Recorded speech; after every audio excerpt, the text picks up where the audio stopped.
nandito ako ngayon sa classroom. Alam nyo ba, may ginagawa kami ng actividades. Actividades, anong Tagalog na yun? Activities. Basta ganyan. At ang challenge na napili ko ay eating balot challenge. Alam nyo ba, hindi pa ako nakakain ng balot. Siyempre lang. anyway po. Yung cameraman ko, huwag niya tingnan mo kasi balot ko lang.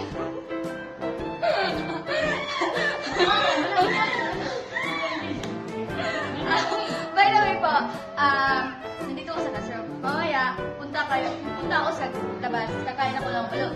Balot number, anong kakakainin? 16, 17, 9. Ay, oo nga pala, no? Tayo kahit walang tayo kabalsin. Punta tayo doon sa piscina. Tapos kakain tayo ng balot. Tapos nakain tayo ng balot, ay pakita ko sa inyo kung paano kakain ng isang first timer tulad ko. Kaya, abangan nyo yan!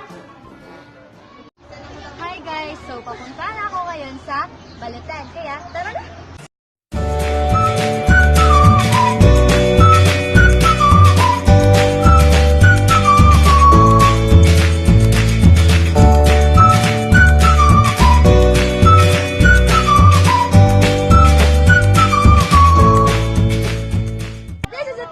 Lalabas na tayo sa gate! Come on!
Moment of truth na. Nandun na yung balot banda doon. Nakain na ako ng chicken. Chicken and an egg. So, actually guys, pinakabahan ako kasi hindi pa ako nakakain ng balot ever since. Kaya medyo nakabahan ako. Tapos maraming driver doon. Wait lang. Ilang hakbang na lang guys. As in, ilang yapak na lang ng paa. Punta na tayo dun sa balutan kaya. Pinakabahan ako!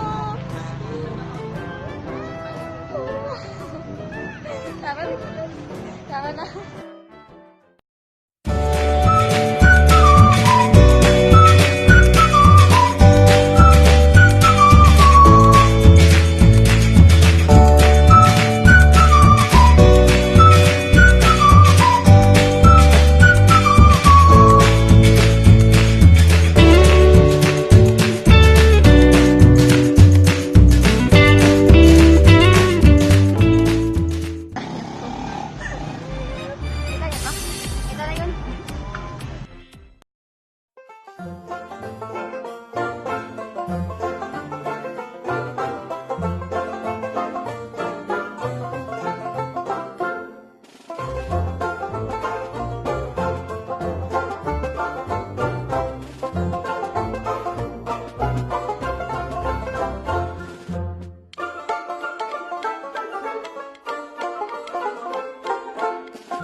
Kaya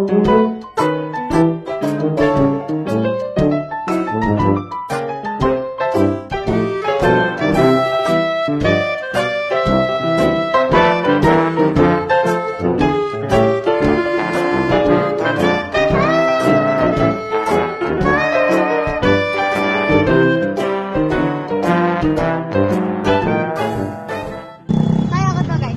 Fighting, fighting.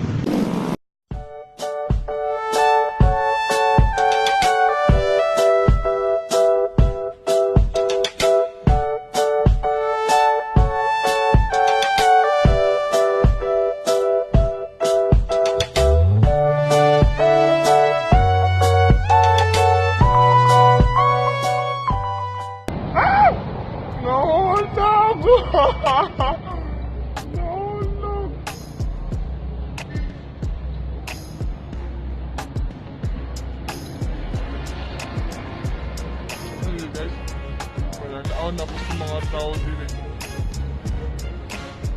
Nanukot kayo na ulo.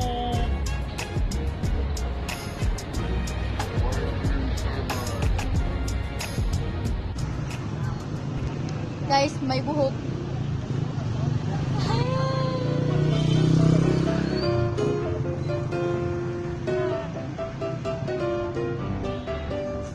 Matapos ako, lulunukin ko rin. Masarap suka guys ha.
Mama! Mama!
challenge. Sasakain na lang tayo ng tinapay para di kulot-kulot.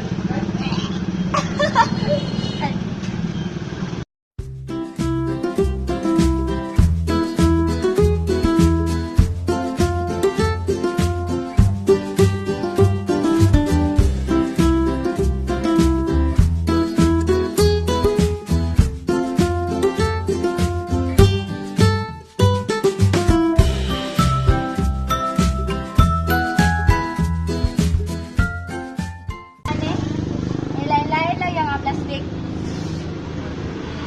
Ikaw guys, kanang hindi naman siya masyadong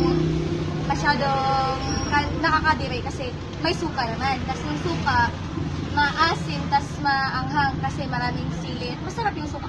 Kung di dahil sa suka, susuka na siguro ako dito. Pero respeto naman tayo sa vendor, di ba? Adi ang bayad at so yung kain tayo dito para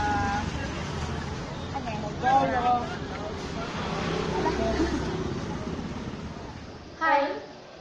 Thank you for watching for my vlog yesterday dun sa Eskinita, which is Eating Balot Challenge. So, I hope na subaybayan nyo ang mga next videos ko, which is travel vlog, na gagawin ko sa General Climacold sa Lara City. Until next time po, bye!